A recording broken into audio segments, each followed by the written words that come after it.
And it looks like we are live. Give me a second, guys. Let's get our Facebook groups in here. Let the stream breathe. Get everybody in here in our wonderful Mile High Huddle community. Wait for some green check marks across all of our platforms, and it looks like we're good to go. Mile High Hello, everybody in Broncos country. Welcome into another episode of the Dove Valley Deep Divers podcast. I am your host, Lance Sanderson, and joining me, as per usual, is my good friend and colleague. He is Mile High Huddle's senior NFL draft analyst, the one and only Erick Trickel. Now, obviously, guys, Broncos play the Week 18 game against the Los Angeles Chargers in Denver, final home game of the season. Pretty meaningless game moving forward. Like, there's not a whole lot of implications for Denver here other than some draft positioning for the Seattle Seahawks.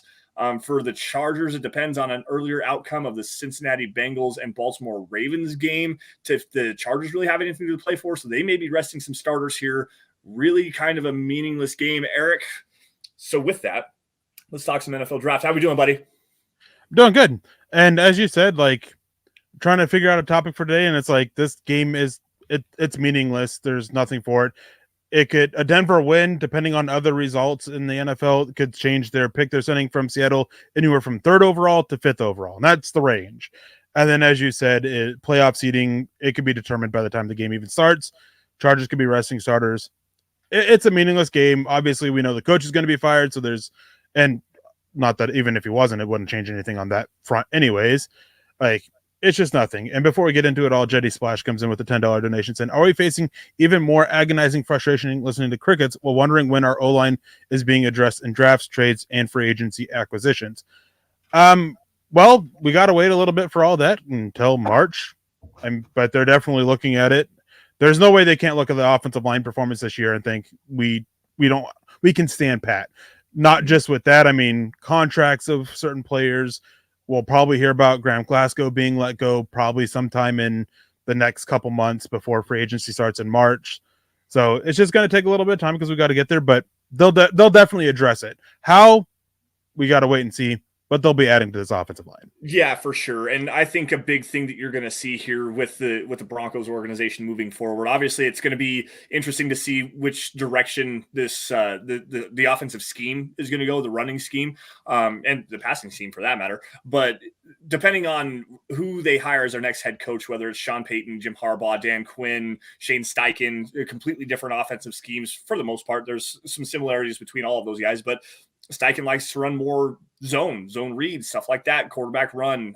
They're not running power schemes like a Jim Harbaugh, like a Sean Payton like to do. So when we find out some more clarity with what this coaching position is going to look like, we'll find out a little bit more clarity with the offensive line. I do think that the Broncos, despite only having, I think it's like $19 million in cap space as it sits right now, they're going to get some more to restructure. Garrett Bowles potentially, Ronald Darby as well, prime restructure candidate there. Moving on from a couple different guys, Graham Glasgow as well is another guy to potentially look at. So they'll get to probably 35, 40 million-ish dollars in cap space.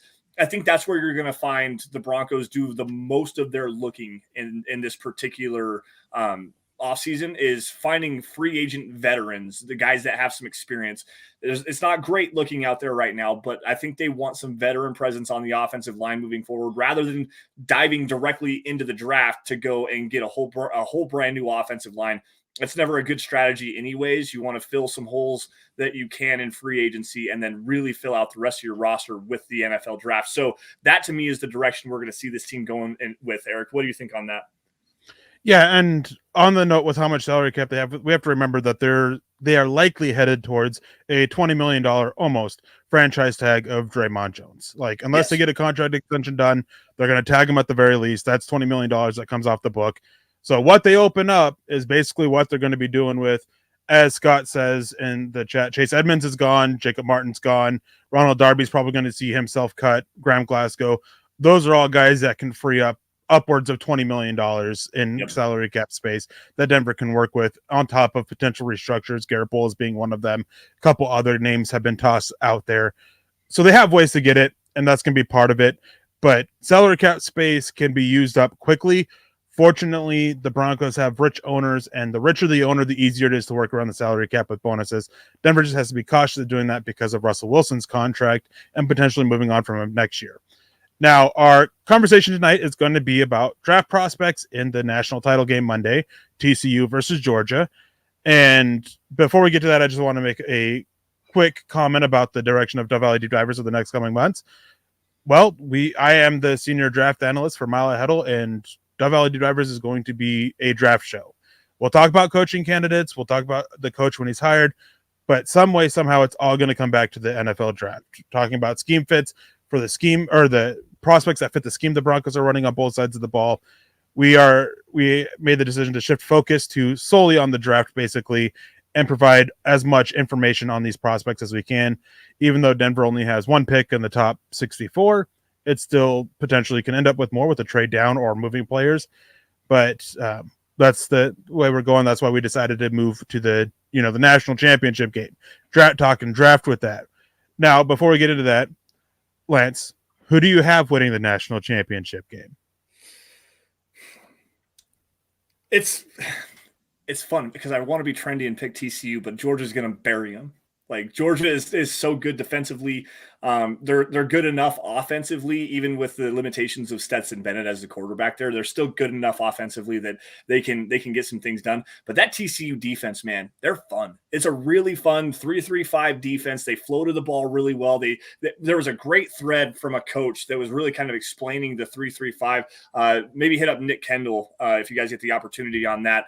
And he'll probably retweet it again for everybody. But it was just very, very well done. Great in-depth analysis on what TCU is doing defensively and how they do an opposite stack with the 3-3-5, and they're filling their run gaps like that, baiting teams into using bigger personnel packages like 21, 22 personnel and stuff like that. So to me, it's going to be interesting because Georgia wants to play that power football. They want to line up in big packages. They want to bury it down your throat. They want to run the football. They want to be physical up front. But TCU, in the way that they play that defense, that spread defense, it's going to be a very interesting game to watch. I want to pick TCU, but I just can't. Georgia's too good. Yeah, I'm picking. I don't care. Results of college games don't matter to me. I only watch college football to scout prospects. I don't have a favorite team. I don't root for one team over the other. So it doesn't matter to me. If I had to pick, it would be Georgia, simply because the number of draft prospects they have is not just significantly more in number than TCU's. They are much better prospects than what TCU is. Jalen Carter is a top 3 player in this 2023 draft. Fortunately, we're not going to talk about him much because I fully expect him to be gone within the first 5 picks of the draft. Yeah, that's my fear, is that he'll end up as going to Seattle in that pick that Denver sent for Russell Wilson. But so TCU doesn't have that. They have plenty of prospects. Quentin Johnson is their best prospect, the wide receiver they have that we were talking about before we went live a little bit. Guy's got size, he's got speed, he's got a lot of the traits that you look for in a modern receiver. But before we get to that, we want to say hello to Colby and thank you for the stars, as well as hello to everybody else in the chat. We have Michael Ronquillo here also saying I'd like to send thank you to Mile High Huddle podcast host for voting me in top 10 of the Mile High Huddle Mount Rushmore. Truly honored to be a part of it. Of the Mile High Huddle Mount Rushmore, go Broncos. Well, Michael, you definitely earned it. Every week, every day, you constantly turn out and support all the podcasts. We really appreciate you and all that you do to help, support us. We have Greg Smith coming in saying, good evening, Broncos country. Have a bunch of others here scrolling through it. Alessandro's coming in. Hello, Alessandro J. Kozad is in here. As we saw earlier, we have Jetty Splash in the chat as well. And a bunch of others, and we appreciate you all joining us every single week that we are live, and not just us, but every other podcast. I want to give this guy a shout out here, Lewis Condon, or Louis. I'm not sure if I butchered that. I do apologize for that. Saying you just listened to Pennywise Stand By Me. That's a rock song. That's a metal song. I love me some Pennywise. I'm going to have to go check that out here in just a little bit. First time seeing your name, so thank you for joining us, and I appreciate you for being here with us tonight. So hopefully we can have some fun together for this evening. Now, Eric. Oh, real quick. Can't forget to shout out Ernie Mays. Thank you, Ernie, for joining us. And, of course, Jeff Noyes, who's staunchly defends Drew Lock in the chat almost weekly. Appreciate you, Jeff. What's up, Jeff? What's up, Ernie? How is everybody doing tonight? We thank you all for joining us, as always, on Dove Valley Deep Divers on a wonderful Friday evening. So, Eric, obviously where the Broncos are picking right now is still to be determined because the San Francisco 49ers are in the playoffs. They're probably going to make a deep playoff run unless Brock Purdy completely wets the bed, which is possible. I mean, young starting quarterback, rookie, Mr. Irrelevant, and there's a potential possibility for him to fall off the wagon in the playoffs. Likely, though, that defense is good enough, the offense is good enough, they're coached well enough. The Broncos are going to be picking in the late 20s. A lot of the players that you want to talk about for the Broncos that they could potentially be picking at number 3 overall, number 5 overall, Jalen Carter specifically there, Quentin Johnson, the wide receiver from TCU, like you had also said, those guys are probably going to be gone by the time that the Broncos pick. Also, Broderick Jones, the offensive tackle from Georgia, is a guy that could potentially be gone from well before the Broncos pick at, I think it's projected 29 right now. So the long ways to go here. So just bear with us a minute. But there's still a lot of high-quality players that the Broncos could potentially be looking at, specifically an edge defender in Nolan Smith from Georgia. Why don't you just get us started with this conversation, breaking down what's a huge need, in my opinion, for this Broncos team at the edge position. Nolan Smith, a guy I really like as a run defender, but I'll let you take it away here. Well, I don't think we'll see him in the Natty. He tore that pec. That's right. I forgot he got injured. I forgot about that. Pretty sure it was a pec injury. Yeah. He suffered an injury and he's going to be out for the year, which obviously is a big issue with his draft stock. Like injuries of anything, of any serious manner, is always a concern for it. That's why you have your medical checks at the combine. He's an enticing edge rusher, but the in terms of edges that we'll be able to see in this game, the TCU, the Horned Frogs, they have one in Dylan Horton, who is a guy who's been getting a lot of hype for the last few weeks for what he has done with that TCU defense. And it's a defense that he fits so well in. I do have a concern with him in transitioning to Denver's scheme if they're running something similar, because he's not a guy that is a super smooth mover, especially with his hand, especially when he's in a 2-point stance and not a 3-point stance. So that could be a bit of an issue there. And Denver's not one. I mean, they do it with Draymond Jones a little bit, but Draymond Jones is also a little bit bigger of being that kind of hybrid type, hand of the dirt, 2-point, 3-point stance kind of guy. And they just don't seem to want to do that with anybody else. But he could help the run defense, which Denver has needed on the edge again this year. Randy Gregory, when he's been out there, has been not so great against that Baron Browning. He's consistently getting too far upfield and leaving the lane beneath him always open. And then Nick Benito still showing how he's a liability against the run. Phil McLaughlin comes in saying, "Evening, Lance, Eric, and Deacon Scott. Great news about your draft show and new show on Saturday." Yes, Thomas Hall and Ron White, a guy who was pulled out of the chat, have a new show starting tomorrow. It is the Orange and Blue View, so make sure you guys tune in and check that out for their first show. Yeah, super excited about that. Congratulations to Tom and to Ron, both really good dudes from what I know. I met Tom last year at the Mile High Huddle meet and greet. It was nothing but nice to me, but congratulations to those guys. Hopefully they have a lot of success, and make sure you guys do check that out tomorrow at 6:00. Dang it. What do you think real quick? I just want to say right now. I just want to say, Jeff, I was just joking. I was just poking fun at you, like about the Drew Lock stuff. Just poking fun, man. Horton, he's not. I don't know. I'm not sure if he's big enough to play that role. I think that there's some issues there with him. I think he's probably better suited as a 3-4 outside linebacker moving forward, rather than that 4-3 defensive end, like what you're talking about with Draymond Jones. Moving continuously on the defensive side of the ball here, but on the outside where the cornerbacks line up, covering all these wide receivers, that tricky wide receivers in the NFL. We also have another really good cornerback that we could potentially be looking at here in Denver. You're talking physical, freak, height, weight, speed, athlete, incredibly long arms, super thick in his chest and build. This kid is a wicked tackler. There's some issues sometimes he doesn't do a great job with his technique, but he is more than willing to fit in the run game. Kelee Ringo, the cornerback from Georgia. This kid is really fun to watch. The only question I have for you, Eric, is he going to make it down into the late 20s? So as physically freakish as he is with the athleticism and his size and everything, his season hasn't been so great. And the game against Ohio State really highlighted that. Granted, it was a tough matchup. I mean, he was mostly tasked with Marvin Harrison Jr., and Marvin Harrison Jr. is easily one of the top prospects for the 2024 draft. But he got targeted 13 times. Like he hasn't struck fear into opposing quarterbacks really at all this season. And when they do target him, he hasn't really made him pay. I'd have to pull up his numbers, his stats real quick to remember exactly what it is. But because of the concerns about him and the way this corner class is, I could see him falling a little bit to be in that range. Maybe not directly to where they fall, but they do have those 2 third-round picks. Maybe they try to make a little package to move up a little bit to get him if that's the way they want to go. So it's definitely possible that he's within range of them. Yes, for sure. The one thing that I remember was watching him in the Tennessee game. I know he had a really good game against Tennessee. He had a couple of passes broke up. I believe he had 2 interceptions in that game as well. You're talking a perfect fit for what Ejiro Evero wants to do, though. I mean, he can play press man. He can play off the ball. He's got the athleticism. His hips are super fluid. He turns and runs downfield. He stays in phase really well. He's got the length that you like to see.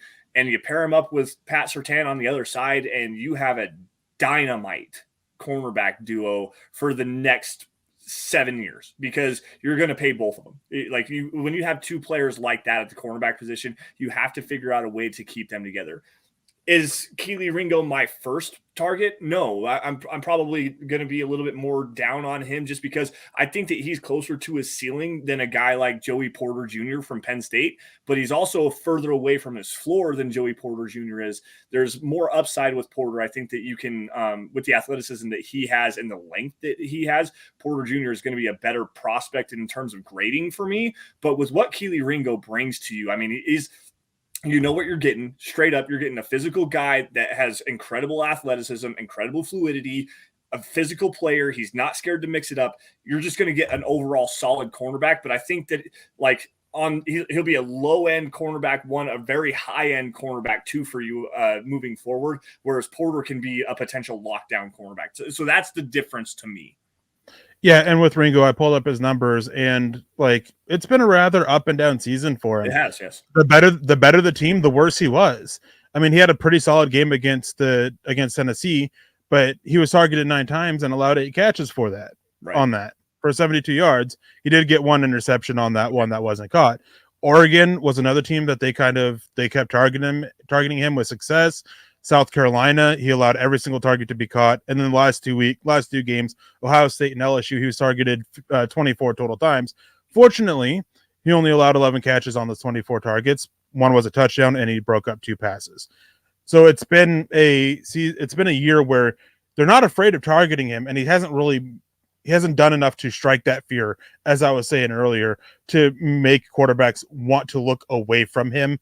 And it's just, there's a lot of technical lapses when I have watched him that is just so consistent that you need the right corner coach to help bring about that development. And if the Broncos do stay mostly pat on the defensive side of the ball with Christian Parker as their secondary coach, there's been a lot of praise for Christian Parker going around with what he has done with developing corners, helping get Damari Mathis, even helping bringing Patrick Surtain along. I think that Ringo is a good fit for that, and to help bring it on. And I think it's a good scheme fit as well, as you were saying, for what Evero wants to do if Denver ends up sticking with Evero. Yeah. William Goodwin jumping in here. First time I'm seeing your name in this chat. He says, I like Ringo, but another corner with other holes. The reason why I say that is because we're still uncertain as to what this cornerback room is going to look like. I mean, you've got Ronald Darby, who they could potentially restructure, and I think they're going to want to do that just to keep him around, and he's probably going to be amicable to do that. But he's very well could be a cut candidate, a salary cap casualty. I think that's more likely. It probably is more likely. However, as the saying goes, you can never have too many quality cornerbacks. Darby just hasn't been able to stay healthy long enough to be on the field. But when he is healthy and when he is playing, he is a very good player. And the Broncos defense is better with him on the field. That is a for sure. That's an objective fact. The big thing to me though is you've already released Michael Ojemudia. Essang Bassi has been so up and down for his entire career that you don't know if he's going to be sticking around any later than this. You've got K'Wan Williams. I believe he's got one more year left on his deal. Outside of that, it's Pat Surtain and a bunch of lower level roster guys. Cornerback's a need. It is a huge need for this team. Edge, like we were talking about Nolan Smith a little bit ago, Dylan Horton as well. You're talking about yes, you've got Nick Benito. Yes, you've got Randy Gregory. Yes, you've got why am I brain farting today? Baron Browning. Yes, that's the one. Yes, you've invested all that into the edge class, into the edge room. Every single one of those guys has holes you can poke in their game, and there's no depth behind them. I mean, Christopher Allen is still on injured reserve right now. You've got Aaron Patrick, injured reserve. Like, those are the guys that you have as your depth players moving forward. You could definitely see an edge defender being taken very early, especially given the quality of this edge class. I mean, forget the national championship game here. You've got Isaiah Foskey sitting there from Notre Dame. It's a potential late first-round pick right now. That'd be a huge addition for this Broncos edge group. There's a lot of upside with a guy like that. Super raw, super long, super strong. I mean, there's a lot to like about this edge class. You can add a guy there. We're going to keep all of our options open. And I understand, they may not seem like huge needs right now, but you don't draft for just right now. This is your long-term outlook. This is where the depth of your roster is built is in the NFL draft. Yes, it would be nice to pick an offensive lineman here, but at least for the national championship game, we don't have any prospects to talk about because Broderick Jones is the guy. Broderick Jones is, and Broderick Jones isn't viewed as highly as he's been made out to be by media from conversations I've had with folks. Okay. There are a lot of concerns about it, and there's a lot of people that are advising that he should actually return because of the technical issues that he has to his game. He's a solid enough athlete, has solid power and everything, but just the technical issues just have pretty consistently hindered him so far this season that they're going to want to work out. And with this tackle class in general, it's viewed as a pretty decent tackle class. It's just not lacking at the top. Multiple people that I've seen, and I respect that cover the draft as well, have talked about it. They don't expect more than one tackle to go in the top 15, top 20 picks. And that one tackle is pretty much Paris Johnson. DeJuan Jones, the other tackle out of Ohio State, he's so big and everything and such a labored mover that we're probably going to see him fall a little bit. Very similar to Daniel Fa'alele from this last year. But we might not see him fall quite as far as Fa'alele did. Broderick Jones, he's one of them. Peter Skoronski, people are not sure where to play him. He can play anywhere from center to tackle, and most folks are going to pigeonhole him onto the interior offensive line because he doesn't meet certain measurement standards that a lot of teams have to be a tackle. So Broderick Jones, even if we move past him, depending on where he declares, where he goes and everything, there are still other options on the offensive line, and a couple of them, depending on if they declare or not, coming out of Georgia. Their center is, if he declares, will be one of the top probably 10 centers in this draft class, if not top 5, Cedric Van Pran. Yeah. And he has issues. He's had issues in pass protection, but he has been absolutely killer in the run game consistently for Georgia. They have a guard, or their other tackle, I think is who it actually is, McClendon. Yeah, I forgot about him. Yeah, that's right. He's a guy who he's a little bit under. He's an underclassman that we're unsure if he'll declare yet or not.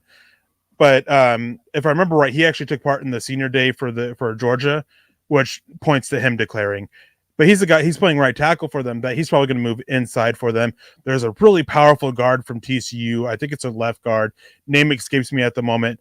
Who he's got some work to do with, his movement ability and everything like that. But if you're going to a power scheme, if say Jim Harbaugh is your coach and you are moving to more power up front and a power running game, this dude would be a great choice. Not in round 1, obviously, probably round 3. But if he gets your hands on you, you're pretty much done for. He's so physical at the point of attack, and he's just got a little bit of issues with speed and everything. So, double A gap blitzes can give him issues a little bit. trying to deal with stunts and twists. That's something else that has to work out. But there are other offensive line options that we're looking at in this natty besides just Broderick. Right. No, I'm just talking specifically in the first round, because I'm not nearly as far into my process as you are. Everybody knows I usually start around the Senior Bowl area, right around the combine is where I typically do all of my tape watching and go back and do everything like that. I'm trying to stay caught up with you a little bit. I got an article here. I believe it's from thegamehouse.com. So forgive me here. Are you talking about Alan Ali or John Lands as the guard prospect? I think Ali is the name. Right. Okay. Avila. Steve Avila. Okay, Steve Avila. Gotcha. I actually know where he's probably a third or fourth round pick, somewhere around in there. He's a guy that you definitely want to bring in if you're going to that power scheme. You're absolutely correct. He's a big, like, I don't know the best way to describe him, because he's not like a freight train in the running game, but he's a guy that can definitely move some weight around. He's a very good run blocker for sure. Not the greatest in pass protection. I think there's some balance issues with him right now, and hand placement is definitely a problem. But at the same time, Steve Avila is a guy that you could bring in as a developmental guard.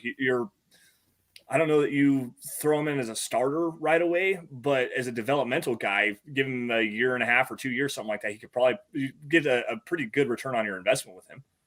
So before we come back to that, because there's more I want to add to that, Lawrence Rivera comes in and says, "What up, guys? All the guys know my hire would be Rich Bisaccia. So that being the case, what would be the goods versus bads on him?" Bisaccia, the former interim coach of the Raiders after everything happened with Gruden, former special teams coach, he showed a pretty good grasp on, all aspects of the game and being a head coach. But I mean, there's a reason why that the Raiders didn't want to stick with him. Part of it is because Josh McDaniels, and get ready for them to make a run at Tom Brady, because that's what's coming. Mm-hmm. They'll be one of multiple teams that are trying to go in on Tom Brady if he doesn't retire. But Bisaccia I think there's a limit on what he can do and how much he can turn around a team. The Raiders under him vastly outperformed expectations, because he was able to fire them up and get them, to play super hard for him and everything consistently week in and week out. I don't think you see that same kind of thing if he is the full-time head coach. I think the whole situation that was going for him, I think that was the big difference with him, going from an interim job to a full-time job. I don't disagree with anything you just said. Also, as a special teams coordinator for the Raiders, the special teams unit wasn't very good either. So to me, Rich Bisaccia is a guy that's very ho-hum hire for me. I can probably think of about 5 or 6 different guys after Jim Harbaugh and Sean Payton that I would be wanting to interview before you even get to Rich Bisaccia's name, including guys like Shane Steichen, DeMeco Ryans, John Gannon. I would probably rather interview Leslie Frazier and Jim Caldwell and guys like that before I would go to Rich Bisaccia. And Lawrence, I mean, it's a very off the wall name, off of the beaten path name. You came from definitely outside the box, and I appreciate that. Good conversation too. I mean, it's a great change up to the typical norms that we have here. Everyone's talking about Jim Harbaugh, and those guys like Dan Quinn, another one there. Kellen Moore, like those are the guys that you always hear. Rich Bisaccia is a name that I'd never even thought of. To be honest, I mean, it's fun. It's definitely a fun conversation. So thank you for that. And go ahead. And to be fair, there's a reason why we haven't really thought of him. And it's what we're getting into now. Going back to the conversation we're having about Steve Avila and the guard thing. I was kind of ribbing you about this a little bit beforehand. One thing that drives me nuts during the draft process is comparing prospects to some of the greats at the position. Yeah. And while he's not a great, he was always a very underrated guard in my opinion, and always better than people think of. Steve Avila reminds me a lot of Mike Iupati. Yeah. When I watch, he's the physical guy who is a mauler in the run game that struggled with the quickness and everything around the trying to, crossing his face and everything like that. Struggled in pass protection a little bit, but you lived with his issues in pass protection because he was just such a stinking physical mauler in the run game. That's who that is to me. Yeah. So William jumping in here again. Great question here. What are your thoughts on Florida guard Osiris Torrance? Steve Avila on steroids. Same guy. They're like Osiris Torrance is completely packed full of power. Like this dude, when he gets his hands on you, you're going for a ride. We're gonna go downfield, and you're probably gonna end up on your ass. Like this dude is completely packed full of power. Not the best mover, not the best pass protector, but he has enough grip strength to when he gets a hold of you, he's gonna win that rep. Steve Avila, like inject him with a whole bunch of HGH and steroids and make him a lot stronger, and you've got Osiris Torrance. Osiris Torrance is probably a second-round pick in my opinion because he's a guard only, and he's very, very scheme limited. He's going to be a power scheme only guy. You might be able to get away with him in inside zone, but you're not running outside zone. So you've got some scheme limitations there with him. If he had a little bit more athletic ability, some lateral agility and stuff like that, that you could really trust him to reach the landmarks that you need to reach in an outside zone scheme, Osiris Torrance would be a great player. He would probably be a first-round pick. To me, I think probably in the 40s. He'll go in the top 40s, but he's not going to be a guy that I would look at for Denver at 29. So it was, I think I mentioned this in the group chat, Lance, a while ago. In September or October, I was having a conversation with somebody who I respect that covers the NFL draft and everything like that. And they brought up Osiris Torrance to me, and they mentioned that he's the best interior offensive lineman prospect that he's scouted and rivals Quentin Nelson. To this day, I give that guy crap for that, because I was like, okay, like I hadn't watched him at this point. I turned on the tape. I was like, he's not even close to that. Like, I've not only have there been better interior offensive linemen that I have scouted since Quentin Nelson, he's not even close to that level. Quentin Nelson, I mean, he could do it all. Like Osiris Torrance, as you were saying, he's going to be scheme limited because he doesn't have much movement skills. He doesn't have the lateral agility or the mobility that's needed to run an outside zone or really be confident enough in trusting him in an inside zone scheme where there'll be some pulls that he has to do. So a power scheme only is really what you're looking at as playing as your left, most likely right guard, actually, because I think that's, if he was, I can't remember which side of the line he plays on, but I remember there was a conversation that was going on. I think it was with Dane Brugler and somebody else that was talking about it, how he's extremely uncomfortable flipping to the other side of the line, which is something that is not ideal for interior offensive linemen only. Yep. The more you can do, the better it is. You can play outside, you can play inside, you can play both sides.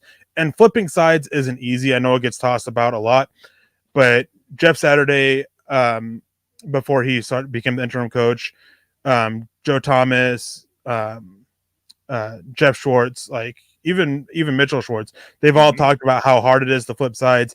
And basically the way they put it, it's like wiping your butt with the opposite hand. Like, you may be able to do it, but you're not going to do the best job, and it's not going to be comfortable. Yep. So that's another concern that I have with Torrance. Is he really limited? Right. And we're going to see here really soon, because he's a senior and accepted his invite to the Senior Bowl. So we're going to see in the week of February 2nd, because the game is February 2nd this year. Something like, I think it's the 2nd. February 4th for Senior Bowl. The 4th. Okay. So yeah, February 2nd then. We're going to see, because he's going to be in practices those days, and those are the days you want to watch the Senior Bowl. We've all been around it. We've all talked about it so many different times. The game doesn't matter in the Senior Bowl. You want to see what the practice days are looking like.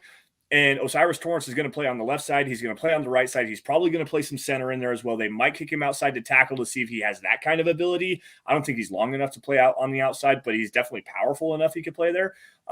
So we're going to find out with Osiris Torrance what he actually looks like playing a handful of different spots on the O-line. So it's going to be really fun to see what he looks like. And maybe we're wrong. Maybe we put him out there. They get some outside zone, and he shows us that he can reach those landmarks. Maybe he does play a little bit better as a center, and and he has that powerful center going against guys like Siaki Ika, Keanu Benton from Wisconsin. Siaki Ika, the nose tackle from Baylor. Keanu Benton, the nose tackle from Wisconsin. Those are going to be electric matchups, because those guys are immovable objects, and Osiris Torrance is a freight train running rampant. Like, it's going to be really fun to watch those matchups. So real quick, go ahead. Smith comes in with a good question. Does the investigation at Michigan give the owners any pause from still looking at him for head coach? No, they don't care. Nope. NCAA violations mean nothing to the NFL, really. I mean, look at Pete Carroll.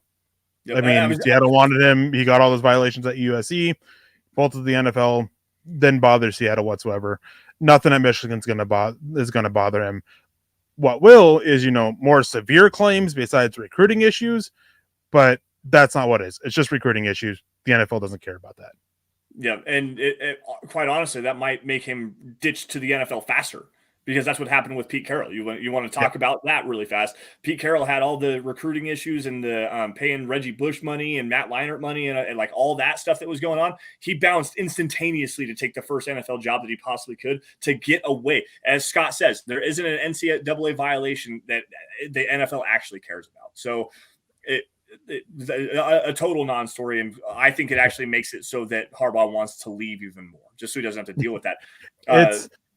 It's funny the timing of that really breaking, because there's been rumblings of that coming out for about a week now that they were being investigated for NCAA violations.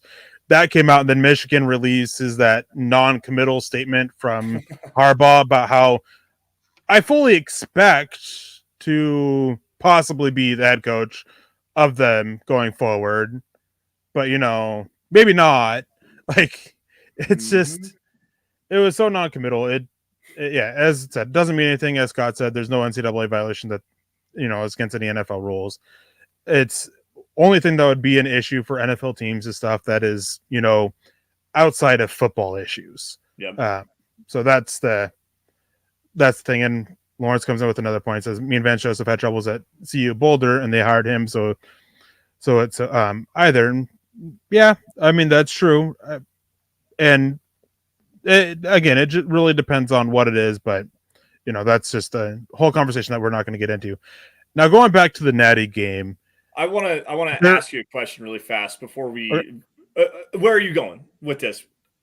I'm talking about some TCU defenders. Okay, let's do that really fast because I want to circle back to the signal callers in this game. I really do. I think that's an intriguing conversation we need to have. So go ahead with some TCU defenders really fast. So TCU, as you highlighted earlier in the show, they run that 3-3-5. They're trying to force teams to do things that they want to do, and they've had pretty good success with it. Yeah. They have a lot of defenders here, but there's one common thread amongst all these, really good TCU defenders that we're looking at. They're tiny. They're small. They're small. They're small. And a lot of them are going to be off boards for that. I mean, what is it? D. Williams? Or D. Watson, the linebacker. D. Winters, the linebacker. D. Winters. He's a thumper, though. He doesn't play to that size. He's a downhill guy, but he's I'd bet 6'1", 225, maybe. Like he's a safety size more than he is a linebacker size. He's listed sub 6 foot. Oh, really? Okay. And he's listed around 225 pounds. I don't have it exactly, off the top of my head. But the issue with him is going to be arm length, because the big thing NFL teams are looking at now, and it's a big reason why the Georgia linebacker from last year fell, Nakobe Dean. Oh yeah. The reason why he fell is that he was small, and what NFL teams are wanting is they're wanting these longer guys that can help shrink that throwing window that's behind the linebackers but in front of the safeties. It's a tight window throw. It's a pretty tight window throw, and the smaller you are, the more it's open. So length for D. Winters is going to be important for him a little bit. The corner that the TCU has, Trevius Hodges-Tomlinson, I absolutely love him. And you know what? He fits perfectly for Denver because he's been penalized like 13 times this year. So he's just a perfect fit on that. He's handsy. He's hellaciously handsy, but he's also tiny. He's 5. Yeah. I have an article right here. I bet he's not 180 pounds wet. Like they have him listed 5'9", 177. And I don't know that he's 175 pounds soaking wet and in pads. Like he is a small guy, but he's got some decent length for what he is, for as small as he is. He's very, very physical. He plays on the outside at TCU, but they also line him up in the slot as well, and he can bang there too. He's not scared to get physical in the running game. So there's another little quality you like, but you're not talking about taking him within the first 4 rounds. I wouldn't, not with those size concerns. And he doesn't return punts. Like that would be another option that you had. He's athletic enough. You could probably make him actually do it, but he's not a punt returner. So what do you do with a guy like that? As much like our Darius Washington. You remember our Darius Washington a couple years ago, that safety that they had? He was 5'9", 175 pounds. I loved him. I thought the tape that if he was 6'1", 225, he'd have been a first-round pick in my opinion. But he was 5'9", 165 pounds. And just there's no – what do you do with a guy like that? So Travius Hodges-Tomlinson, I like him, but like I said, probably fourth-round pick. Yeah, I'm looking at him somewhere day 3. He's a guy that he'll come in, he'll play in the slot almost immediately. You got to cut out the penalties, obviously, because the 27,000 penalties he's had this year is a bit much, and fortunately that he has shown in previous seasons that he can play without getting penalized, and he can play extremely well without getting penalized. Because I think over the past few seasons, he's been penalized less than 10 times over the 3 seasons previous. He's a guy that, as you said, he doesn't offer up a lot as a punt returner, but he plays bigger than he is. So he's a guy that you could look at as being a gunner and using his speed and his athleticism to get down there. And I think that's one thing that is really enticing about him. Jack Jones from Arizona State last year, I think that's a pretty good comparison here for Travius Hodges-Tomlinson without the character issues.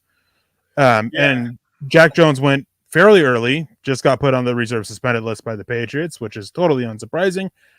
So Hodges-Tomlinson, he's another guy that, later, if you want to bolster your cornerback room, that cornerback depth a little bit, behind Williams and improve over Bossy, like this is a guy that you could take a look at doing just that. Yeah, I'm with you on that one. And the further he falls, the more likely I'm like willing to take a chance on someone like him. Quite honestly, if he went undrafted, he'd be a priority free agent for me. Like that's a guy I definitely want to have on my team, just with the skill set that he brings. I mean, his hips are fluid enough. The tape, when you look at it as for what he is as a player, the tape is nice. You just have to take those size concerns and the penalty issues. And I think there's some attitude issues with him as well. I think he gets a little fired up on the field too much. So there's a problem with that in my opinion as well. But at the same time, like the player himself is a fine player. You just have to take all these red flags with him and filter that through your lens when you take a look at him. So it's going to be fun to watch this TCU defense, though. I'm super excited to see what they do when Georgia goes big, because when Georgia goes big and they really start pounding the football, it's hard to stop that offense. And they have a quarterback here. Perfect segue. They have a quarterback here in Stetson Bennett. And when you look at him as a prospect, the first thing that you see is not a great arm talent, not a great athlete, but a guy that just understands how to play the quarterback position. He's old. He's, I think, going to be 25 or 26 years old coming up here soon. I know he's at least 24. And there's not a whole lot of hype to his game. He's just kind of decently accurate. He's a guy that distributes the football very well, but he's not going to wow you with any big-time throws or anything like that. He's just a guy. But I think the floor that you have with a player like him is better than an AJ McCarron, but not quite to like, I don't even know the best way to describe it with him. Eric, what's your opinion on Stetson Bennett before I make a fool out of myself here? But to me, I think like a 4th or 5th round pick as a backup guy, as a guy that you can just kind of rely on. That's intriguing to me with Russell Wilson right now. Oh, I mean, I don't agree with you to that range, but 6th or 7th round, he's a taller Brett Rippon. Yes, there you go. Very, very much so. Very much so. Timing and accuracy is how he moves the ball through the air. Doesn't have an arm to make all the needed throws, but you can work with him enough to where he could possibly be a solid backup. And if you're looking at taking a quarterback, I mean, as I said multiple times, every year you should draft a quarterback. If you want to take a guy late, I mean, he's worth a risk to try to develop into a decent backup.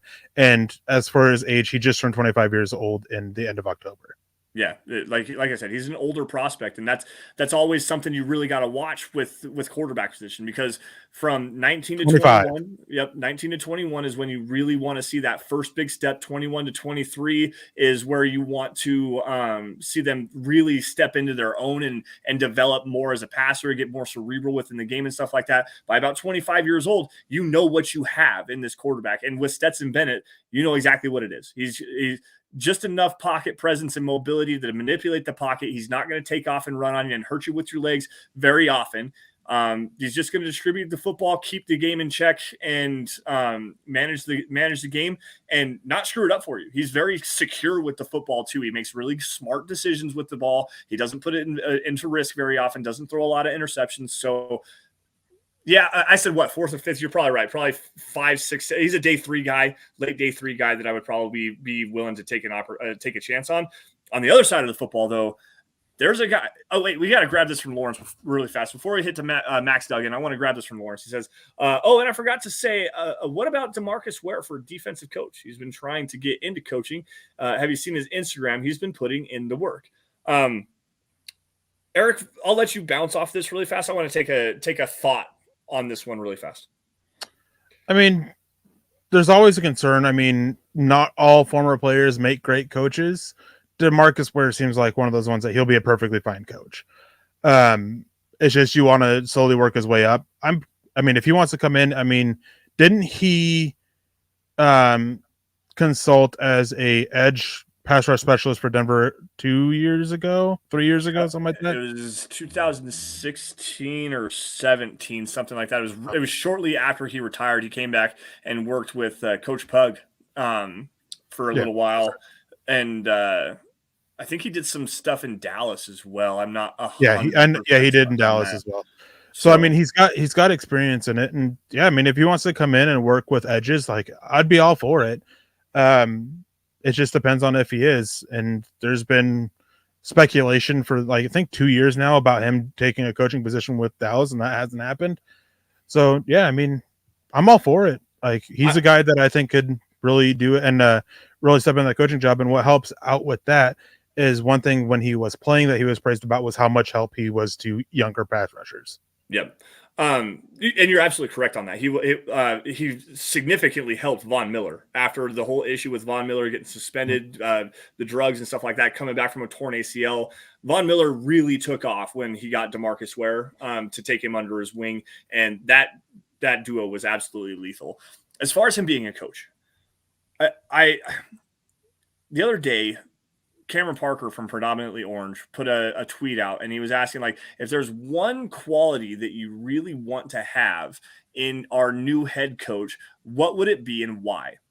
And to me, everyone's like, oh, I want a leader. Oh, I want an X's and O's tactician. I want a guy that's going to be the adult in the room. I want this specific thing.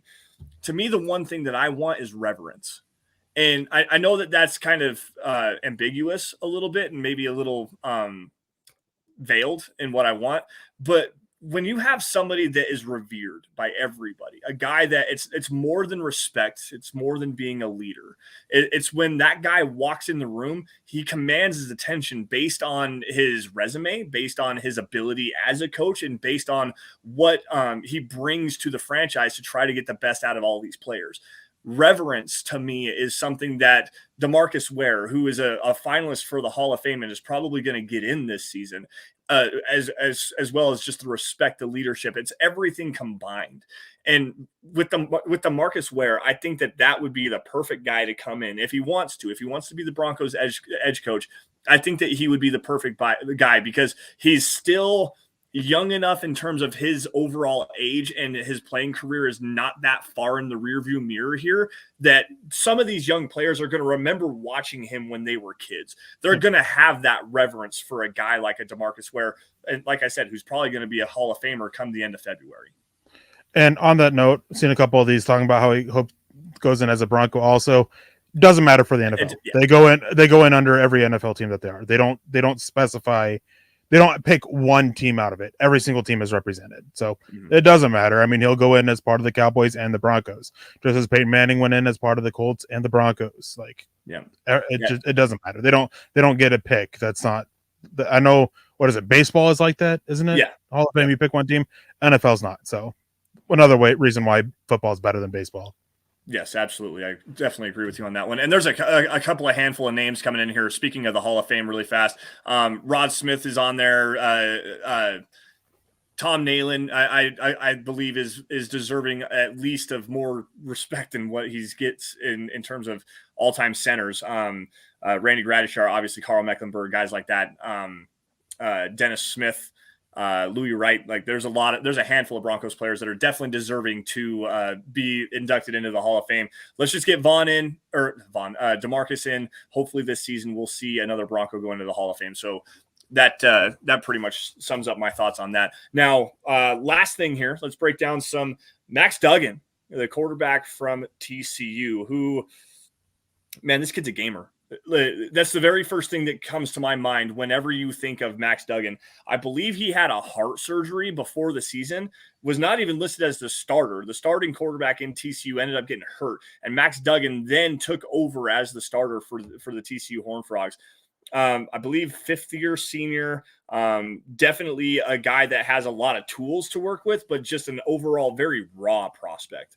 I think that if you're looking for a mobile guy that can really make plays with his legs and also has a highlight arm, this is a guy for you as a developmental guy. So probably a 6th or 7th round pick. I think that there's enough to work with there. I would take a shot on him as well. Eric, what do you think on Max Duggan? I really like him. I mean, as you mentioned, he had that surgery before the 2020 season on his heart and everything, where he talked about that. He opened up a little bit about it this season, about what all they did and how long the procedure was.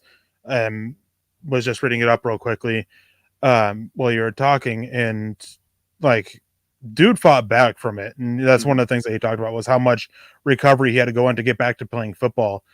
I like him. I don't love him because accuracy, placement, yes, and even his velocity is an issue, but it's not an issue of that he can't put enough on it. It's that he doesn't know how to rein it in. Yeah. And it's just almost consistently 100% every single throw. And that's led to issues with TCU's offense. It leads to issues with placement. His lower body mechanics need to be improved on a little bit to help with the accuracy issues. He is a guy that earlier day 3, round 4, round 5, I wouldn't mind looking at as a guy that you can try to develop work with to be a backup quarterback. He's got good athleticism. He's got the ability to move it or to use his legs and take off. He's got the ability to make all the NFL throws that you need to. Just got to fix the accuracy, got to be the placement. And I believe, despite his time in it, I believe he's still younger for a quarterback too. I believe he just turned 21 or just about to turn 22. Yeah, I think he's 22. Let me pull that up really fast. He'll turn 22 on March 12th. Okay. Thank you for that. The thing that I like about him the most is just the grittiness. Like, this kid just loves to go and make plays, guys. Like, that's the one thing that you see every time that he's on the field. He loves to go and just do something crazy. It's insane. The long run that he had in the Big 12 championship game against Kansas State to like that whole drive for them to come back from as far down as they were. He literally had an 85-yard drive where he ran on every play and drove them down and scored a touchdown to get them right back into that game. Absolutely incredible, the amount of playmaking ability that this guy has. But it's like I said, it's raw. His footwork is bad. His accuracy is bad. He has no touch on his throws. It's like Eric said, it's 100-mile-an-hour fastball every time it comes out of his hand. There's some placement issues as well. Quentin Johnson bails him out a lot. There's a lot of times where Quentin Johnson will take a bad ball and then make an insane play. But just the tools, the grittiness, and the love for the game is something you like to see with a guy like Max Duggan. I'm much with Eric here. I probably wouldn't take him before the 5th round, somewhere around 5th, 6th, middle day 3 guy. 6th round is probably the sweet spot for me with Max Duggan. But in terms of a player that I want to see just have success, the story is great. The grittiness, the playmaking ability is so much fun to watch. That's a guy that I'm going to root for no matter where he goes. And I hope he has some success at the NFL level. Yeah, real quick. There's 2 more players that I want to talk about before we get out of here. Okay. See people talking about free agent centers, Orlando Brown being one of them, of the Kansas City Chiefs. William Catalano says, if Brown is so good, why is Casey letting him walk? We don't know for sure they're letting him walk. They still have plenty of time to franchise tag him, and that's the expectation. Is if they don't get a deal done, they'll place that franchise tag on him, which is a lot of money, but the Chiefs have a good amount of cap space this year to work with. Well, and he wants to be paid as the highest paid left tackle in the league, I believe. Like, he wants a big contract. He wants a lot, which is a big reason why it happened now, but you have that franchise tag to fall back on. Now, the last position really to talk about with this, I mean, we didn't really get to talk about the Darnell Washington, the tight end for Georgia, who I'm not as high on as others, but each team has a running back that I think is worth looking at. Yeah. Kenny McIntosh for Georgia, and then there's Keandre Miller out of TCU, though we're not sure if Keandre Miller will be playing because he got hurt against Michigan. I mean, he's big, he's got good speed, Miller. That is, he's very physical, and he's the guy that I'd be looking at again early day 3. That's where I think that we're looking at Keandre Miller to go. Maybe can crack into round 3 depending on how he tests. I mean, Denver needs to help their running back room, even though they have Javonte Williams. There is serious doubt that Javonte Williams will be ready to go before week 4, week 5 of the next season, let alone to start the season. And even then, you still have to have somebody. Javonte Williams has proven he's best when there is somebody to help, balance him out a little bit. And people have talked about in the chat about helping Russell Wilson with running the ball. Well, if you have 2 powerful guys running the ball and you're wearing that defense down and you're forcing them to bring a safety down, adding more defenders into the box, you are opening things up in the pass game for Russell Wilson with the type of concepts that he can go against. He has consistently struggled throughout his career against 2 high safety looks. Well, if you make them drop that safety down and you're making the read a little bit easier for him, you're giving him a bigger opportunity for bigger plays. You are helping Russell Wilson by investing in the run game, by going powerful and changing what defenses want to do defensively against him. Yeah, and Kendry Miller is fun too. Like, he's got some jitterbug speed to him, but he's not an overly huge back, but he's not tiny. Good receiver out of the backfield as well. Good footwork through the hole. He does a great job with his vision as well. Probably a 3rd round pick in my opinion. I need to do some more studying on him, so let me rescind the solidity of that comment. But late day 2, early day 3 kind of a player there. I like him a lot. I haven't really focused on Kenny McIntosh. I know he's a big dude and he's fast for his size, but I don't know much about Kenny. I'm going to really take a look at him against TCU this weekend. But with Kendra Miller, there's enough speed there that I think that you offer enough of a separate dynamic than what Javonte Williams has, because Kendra Miller can take the ball to the house at ease. Like, he's got enough breakaway speed that you can have him be that speed back. I think he's a decent enough pass protector as well. You can keep him in on 3rd downs, and he does a good job catching the football. So that might be a really good direction for the Broncos to go on day 2. I wish they had a later 3rd round pick than, I think it's 66 and 68 is what they're picking at right now. I don't know 100% on that, but I know that they're picking at the top end of the 3rd round, and I'm probably not willing to go that high for Kendra Miller. If he's there at the top of round 4, absolutely, I'm all about that. Yeah, and going over to Kenny McIntosh, he's listed by most places around 210 pounds. But he plays with plenty of power, and he's got really good acceleration. I like his ability to make a single cut and get upfield and not dance around a little bit too much. I think there's enough that he offers up as a receiver out of the backfield as well that he could be quite complementary to what you get out of Javonte Williams. And I think that with what they wanted out of Melvin Gordon, I think Kenny McIntosh can fill that role more than, Miller can, because Miller is definitely a bigger, more powerful back he's got decent speed.